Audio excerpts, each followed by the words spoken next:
compartilhar tudo que a igreja tem para dar para você e você compartilhar tudo que você pode com a igreja. Você vai entender essa dinâmica mais adiante. E como eu cheguei nessa conclusão? Eu sou um pastor, eu tenho 35 anos de idade. Virei adulto agora, que dizem que com 35 a gente vira adulto, pastor Josimar. Então sou um recém-adulto formado, 35 anos.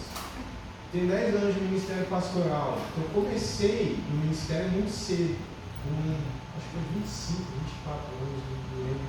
Aí eu estou ficando mais velho, não estou nem lembrando das coisas. E aí, quando Deus me chamou para o ministério, eu tinha 18 anos. E eu congregava numa igreja como essa, muito parecida com essa. E aí, eu já trabalhava na igreja com os meninos, nós tínhamos os embaixadores do rei lá. Você que nos visita, Embaixadores do Rei, é uma organização de meninos. A gente trabalhava lá com meninos de 7 a... Nossa, eu esqueci mesmo. De 7 a 14 anos, onde a gente falava de Jesus para eles, caminhava com eles e falava de missões para eles. Então, na minha igreja, eu já trabalhava com esses meninos, com esses pré-adolescentes, com esses adolescentes. Eu já evangelizava, eu já trabalhava promovendo missões, eu visitava as pessoas. E aí, na minha cabeça, eu tinha que me envolver com missões. Aí, o que eu fazia? Eu procurava uma viagem missionária, eu fui até a convenção e apresentei para ser um missionário. Eu achava que para eu ser um missionário, eu tinha que sair da minha igreja, ir para longe, sabe? Aquela imagem que a gente tem, missões mundiais.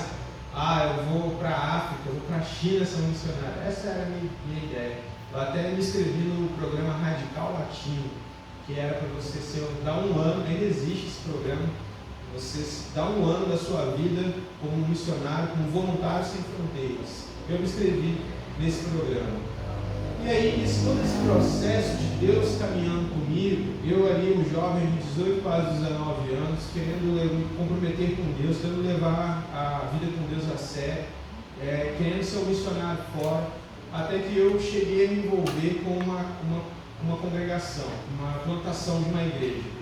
Aí fui lá, agora na minha cabeça, agora eu sou um missionário de verdade. Saí da minha igreja e fui para plantar uma igreja, ajudar a plantar uma igreja. Aí o que eu fazia lá nessa plantação de igreja? Eu trabalhava com meninos, ensinava a Bíblia para eles, visitava e ensinava. A mesma coisa que eu fazia na minha igreja. E aí eu parei para pensar com um tempo e falei assim, gente, fazer missões nada mais é do que estar envolvido na igreja. Então, se você é envolvido na sua igreja, a compartilhar a sua fé com alguém, a cuidar de alguém, você já é envolvido com missões. Essa palavra cuidado, o cuidado, é uma palavra-chave. Porque quando a gente é jovem, a gente não se preocupa tanto em cuidar do outro. Na verdade, a gente está dando trabalho para os outros. Né? Você sai de casa, seus pais ficam preocupados com você. Então, quando você faz um compromisso com Deus, vira uma chave. Que você para de dar trabalho para os outros e começa a trabalhar, e começa a servir, e começa a ajudar. Então, fazendo um link com essa igreja que a gente vê em Atos, que era essa comunidade vibrante, quem olhava para dentro via milagres acontecendo, quem olhava para dentro daquela comunidade via Deus agindo através das pessoas, recebia cuidado. Esse é o modelo que Deus tem para a gente. Se você deseja levar o seu relacionamento com Deus a sério, é esse modelo. O missionário nada mais é do que alguém que leva seu relacionamento com Deus a sério, que resolve cuidar das pessoas como ele entende que é cuidado por Deus. Então, ser um missionário é levar o amor de Deus, é cuidar das pessoas, é pregar para as pessoas com sua vida, com suas palavras, com as coisas com que você tem, com a sua experiência. Eu me lembro de estar indo para uma caravana missionária em Vargem Alta, nessa época da minha vida, com 18, 19 anos, a primeira viagem missionária. E aí eu fui todo feliz, estou indo fazer missões, todo feliz. Aí chegou um momento que a ficha foi caindo, eu estou indo fazer missões. E agora? O que eu vou fazer lá? O que eu vou falar para as pessoas?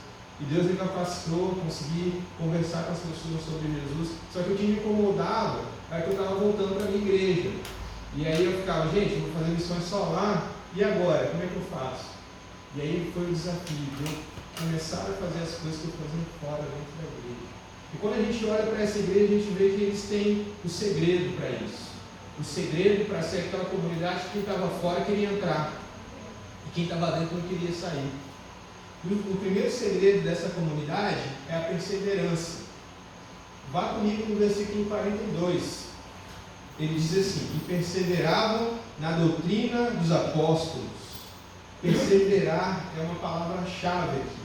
O significado de perseverança aqui nesse texto é você continuar a fazer algo com grande empenho, com possível implicação de muitas dificuldades. Perseverança é você fazer algo que depende de muito esforço seu, de muita dificuldade. Então, quando o texto fala que eles perseveravam, não é uma forma bonita de falar que eles eram crentes. A gente precisa lembrar de uma coisa: esse episódio aqui acontece 50 dias depois da morte de Jesus. Pensa comigo, você é um crente naquela época e o líder da igreja tinha sido morto. O Senhor Jesus foi morto, ressuscitou ao terceiro dia. Mas vamos analisar humanamente esse negócio aqui. Imagina, começou uma perseguição aqui, pastor Josimar, o líder da igreja aqui. E aí nessa perseguição mataram o pastor Josimar e falaram: vocês não podem se reunir aqui. Como é que vocês vão se sentir? Amedrontados. Era isso que esse pessoal estava vivendo. Jesus tinha ressuscitado, glória a Deus, reino de Deus, tal, mas ainda existia a sombra de perseguição, ameaça de morte, todo o tempo. Tanto que quando acontece o Pentecostes, eles estão trancados numa sala. Então, esse pessoal é chamado à perseverança, a viver sua fé, mesmo que seja difícil. E aí já começa algumas coisas para a gente. Não é fácil servir a Deus, porque vão aparecer inúmeras dificuldades para você. Quando você começa a servir a Deus, não é estranho que as coisas começam a ficar mais difíceis. Primeiro porque se você estivesse fazendo a coisa errada, o diabo ia estar tranquilo. Ah, tá certo, é isso aí. Você conhece aquela historinha do muro? O camarada estava em cima do muro e no final o diabo era o dono do muro. Essa velha historinha do muro que os pastores contam. É isso, quando você está no lugar que o diabo quer que você esteja, ele não te perturba. Por isso que as coisas acontecem tão tranquilo. Mas aí é você se direcionar a obedecer a Deus e as lutas começam a chegar. E aqui, esse pessoal, eles tinham muitas dificuldades. Era uma ameaça de morte diárias. Nós também temos essas dificuldades quando nós decidimos a servir a Cristo. Nós temos tentações. Eles tinham tentação de negar a sua fé para sobreviver, para seus familiares sobreviverem, para eles não precisarem viver fugindo de um lugar para o outro. Nós também sofremos tentações. Nós sofremos tentações no lugar onde nós trabalhamos, onde nós estudamos, de não fazer as coisas da maneira correta, de dar aquele jeitinho que vai beneficiar a gente. Nós sofremos tentações de pegar algum atalho no caminho, sabe? Eu cresci numa comunidade como essa, e quantos dos meus amigos não chegaram até os 20 anos, porque pegaram um atalho, foram levar um dinheiro mais fácil para casa, e sua vida não durou muito. Muitos ficam pelo caminho, muitos sofrem por essas tentações, sabe? Servir a Cristo, estar com Cristo, fazendo parte dessa comunidade que leva a vida de Jesus, que leva a paz para as pessoas que estão perdidas e cansadas, exige perseverança. Eu não sei se você veio para cá pensando por que está acontecendo tanta luta na sua vida. Esse é o seu chamado também, para perseverar, para que na tribulação que você tem passado, você experimente o cuidado e o livramento do Senhor. Porque é só quando as coisas fogem do nosso controle que a gente é levado a confiar mais no Senhor e a agir na dependência do Senhor. Esse chamado também é para nós, para você, a ser perseverante. Porque as dificuldades vão vir, e principalmente quando você estiver na direção certa, servindo ao Senhor, as dificuldades vão vir, porque o diabo não vai ficar feliz em você caminhando na direção correta.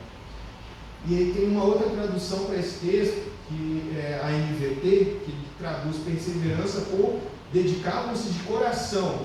É bem diferente se você parar para analisar, né? Perseverança é você insistir em fazer algo com muita dificuldade e se dedicavam de coração. Mas tem o seu sentido também.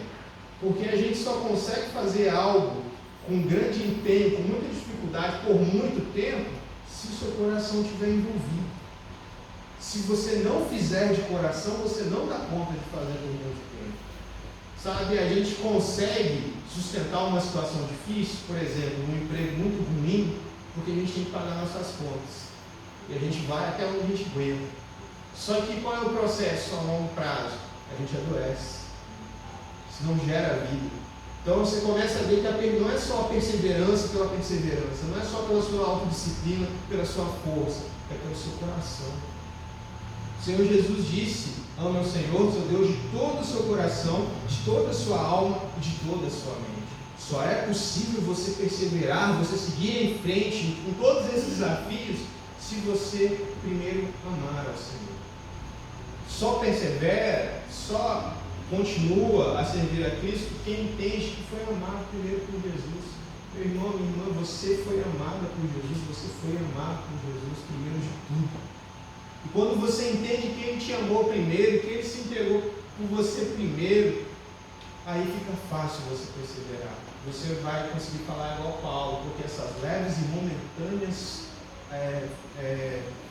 tribulações não se comparam com a glória que irá de vir. Porque você sabe que quem tem cuidado de você vai sempre cuidar de você. E que Ele tem infinitamente melhor do que o que você pensou. Então, para você perseverar, o segredo está no coração. Você tem que fazer por amor a Deus. Você tem que retribuir o amor que Deus já te deu. O chamado é para continuar perseverando, lutando nesse mundo mau, de trevas. Mas é nesse lugar de privação, de dores, é que você experimenta também essa paz que excede todo o entendimento. É nesse lugar que você experimenta o poder de Deus de maneira que você jamais imaginou. E só experimenta isso quem entrega o coração a Jesus. Outra coisa que eu quero destacar com você nesse texto, o segredo deles serem essa comunidade que amava, que servia, que cuidava, que vivia milagres, era o ensino dos apóstolos. O texto fala que eles perseveravam na doutrina ou no ensino dos apóstolos. O que isso quer dizer? O que eles ensinavam? Naquela época não existia a Bíblia como nós temos. Então o que eles ensinavam? Aquilo que os apóstolos que andaram com Jesus haviam aprendido com Jesus. Então eles se dedicavam a ensinar e aprender tudo que Jesus tinha ensinado para os seus discípulos. E para a gente fazer parte dessa comunidade que vive milagres, que é acrescentado, pessoas são salvas no nosso meio, a gente também precisa perseverar no ensino de Jesus, em conhecer o verdadeiro Jesus. Isso é muito sério, porque a gente corre uma tentação muito grande de não conhecer Jesus como Ele é, acrescentar as nossas preferências a quem Jesus é. Há um autor que eu gosto muito, chamado John Stott, que ele diz no livro dele, Discípulo Radical, que a gente corre um risco muito grande de crer e ensinar para as pessoas sobre o falso Cristo, uma caricatura de Jesus. Caricatura é aquele desenho exagerado, é aquele desenho que é uma deformação do original.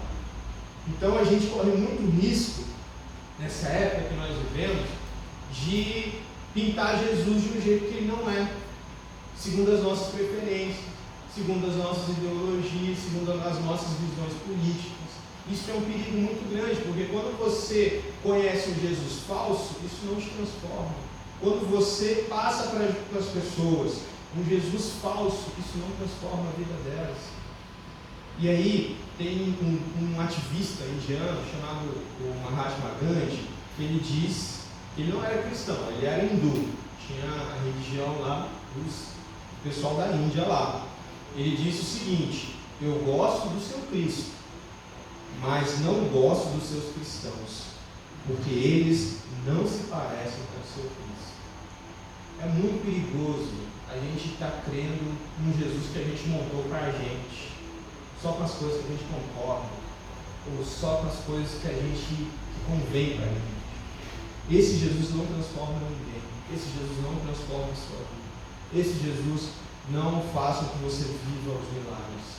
Se você quer fazer parte dessa comunidade que transforma vidas e que tem vidas transformadas, que experimenta milagre e amor, você precisa perseverar também no ensino verdadeiro sobre Jesus. Você precisa se dedicar às Escrituras Sagradas. E outro segredo dessa comunidade é que eles se dedicavam à comunhão e ao partir do pão. Versículo 44: os que criam se reuniam num só lugar, compartilhavam tudo que possuíam, vendiam as propriedades e bens, repartiam dinheiro com os necessitados, adoravam juntos no templo diariamente, reuniam-se nos lares para comer, partiam pão com grande alegria e generosidade. Esse pessoal estava sempre junto. Esse pessoal tinha comunhão. Comunhão não é só você vir para cá no domingo. Comunhão é você partilhar da vida do outro. Eles partiam o pão junto. Sabe, o pão é uma refeição, sabe, mais ou menos, a gente tem uma noção daquele pão caseiro, sabe, pão caseiro que dá para uma família comer. O pão é uma refeição que era para uma família comer. E aí, quem estava à mesa das pessoas naquela época eram as pessoas mais íntimas. Então o texto fala que esse pessoal comia junto na casa do outro. Eu vi, estava vendo ali os avisos, tem café todo domingo aqui, pastor. Isso é muito bom, o pessoal come junto. Isso é uma prática bíblica, né? O pessoal fala, crente come muito, mas é bíblico, gente, a gente tem que comer junto. Você vê que o pessoal estava junto, partindo do pão, né? Fazendo aquele junta-pratos, legal, né? Muito legal. Eu lembro dessa época de junta-pratos, que era uma coisa muito, muito boa. Acabava o culto de domingo, a gente fazia ali, juntava, cada um levava um pouco e a gente comia junto. E essa ideia da refeição para se partilhar a uma mesa são poucas pessoas. Então a reunião acontecia durante a semana nas casas dos irmãos, onde eles dividiam o que eles tinham com eles, onde eles tinham dificuldades partilhadas, onde eles tinham bênçãos divididas, onde eles tinham intimidade uns com os outros, amizade, cuidado, e onde eles tinham as suas necessidades satisfeitas, porque o pão também é a figura do cotidiano, do comer, do que você tem para comer, o pão de cada dia, tem a ver também com a roupa para se vestir como base. Então esse pessoal tinha intimidade, tinha proximidade e tinha suas necessidades supridas. Não é à toa que quem estava fora queria entrar, porque era cuidado, ninguém passava necessidade. O texto de Atos vai dizer que as pessoas que tinham propriedades vendiam as suas propriedades, colocavam aos pés dos apóstolos para que quem estava passando por necessidade não passasse necessidade. Quem não quer entrar numa comunidade dessa, de cuidado, de amor? E historicamente essa postura da igreja se continuou até o século II depois de Cristo. E os pobres adoravam. Só que a elite pagã, romana, achava aquilo muito esquisito. Falava, esse pessoal da igreja é muito estranho, eles ficam cuidando dos pobres aí, o que eles ganham com isso?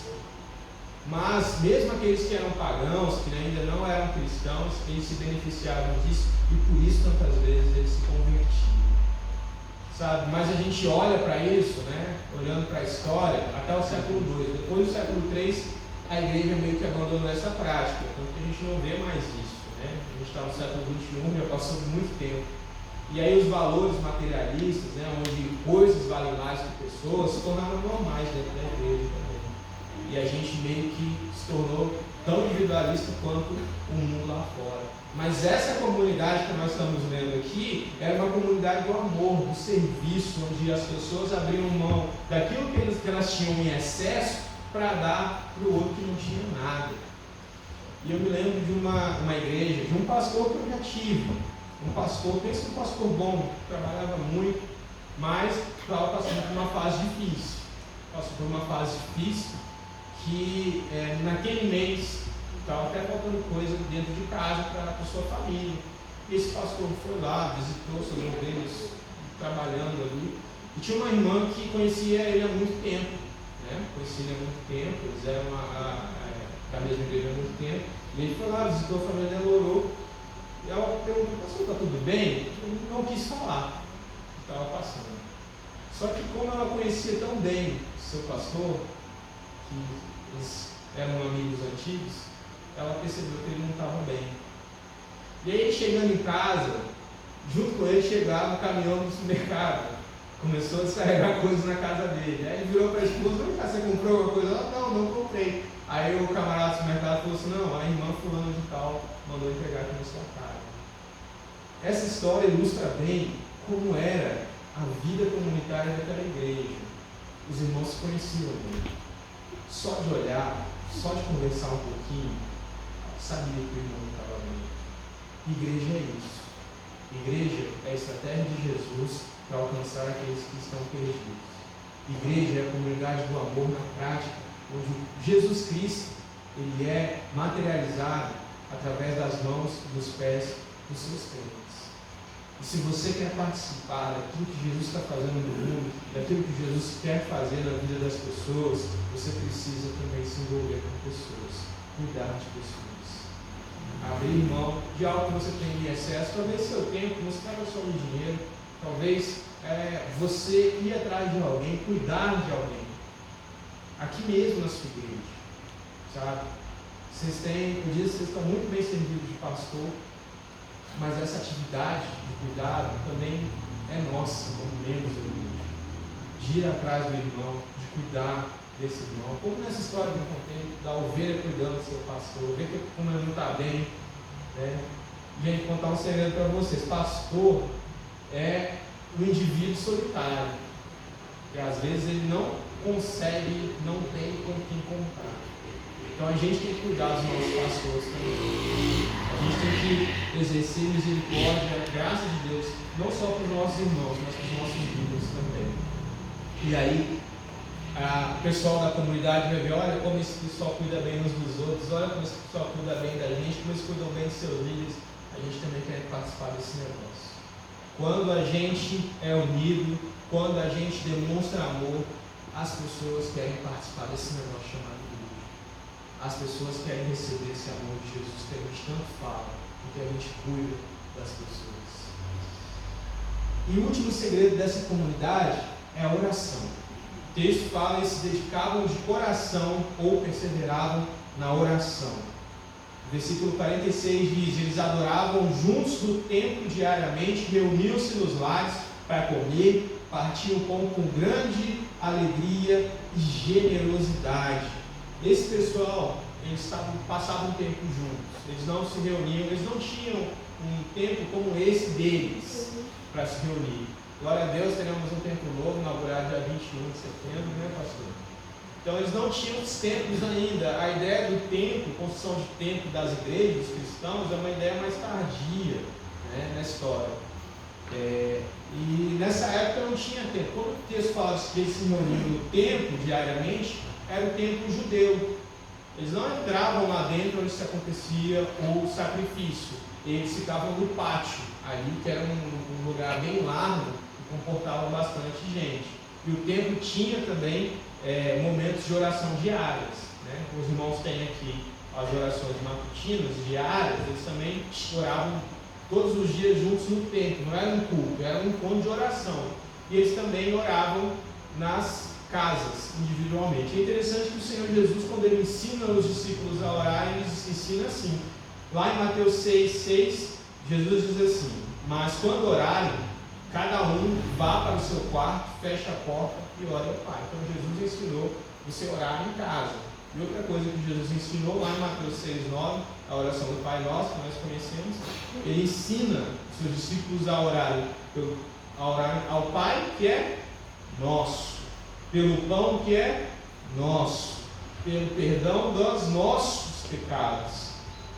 E, sabe, todos esses aspectos do pão nosso, do Pai nosso, é uma oração comunitária.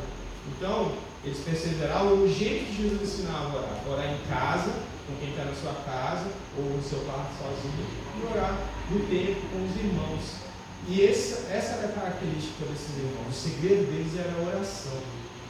E você sabe qual é o termômetro de uma boa vida com Deus, de que você está bem com Deus? É a oração. É como você encara a oração. Se você está muito relaxado com a oração, não ora faz tempo, ou tem dia que ora, tem dia que não ora, e a oração é aquele negócio que, sabe, tanto faz, tanto fez, é um sinal de que você está bem distante de Deus. Se você tem abandonado a prática da oração, a oração não é aquele tempo onde você para conversar com o seu Pai Celeste. A oração não é aquele lugar onde você se para receber graça de Deus diante dos desafios que você vai ter diante do seu dia. É porque você está bem distante de Deus. Porque o seu relacionamento com Deus talvez já tenha caído no piloto automático. E eu gosto de falar que ninguém faz planos para se afastar de Deus. Você conhece alguém que falou assim, não, essa semana eu não quero saber de Deus. Então, tem alguém, você tem alguém. Mas eu acredito que ninguém faz planos para se afastar de Deus. E o pecado é algo sorrateiro na nossa vida. Ele vem, sabe essas lutas que você vai passando? Ele vem ali, entrando no meio, tomando lugar na sua vida, no seu coração. Sabe, a minha sogra, um exemplo parece que não tem nada a ver, mas tem tudo a ver.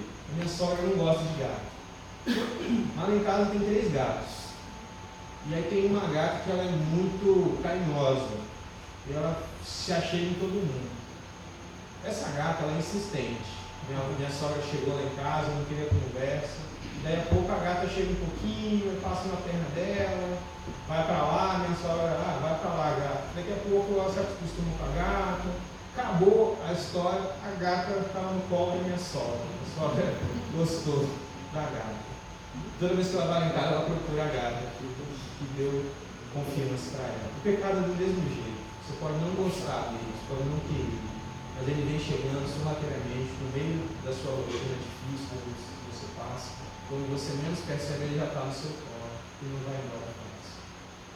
Eu não sei como está a sua vida hoje, se a oração é esse refúgio onde você recebe graça de Deus, onde você recebe poder e força de Deus para suportar as lutas, ou se a oração é uma obrigação difícil que você vem enfrentando, ou algo que você já abandonou já faz um tempo. Mas eu quero te desafiar a fazer o caminho de volta. O caminho de volta é sempre mais difícil. A gente começou falando aqui de você se envolver com a obra de Deus, mas pode ser que eu esteja falando com gente que já recebeu uma palavra de Deus, que Deus queria fazer algo muito poderoso na sua vida e que hoje se encontra afastado de Deus.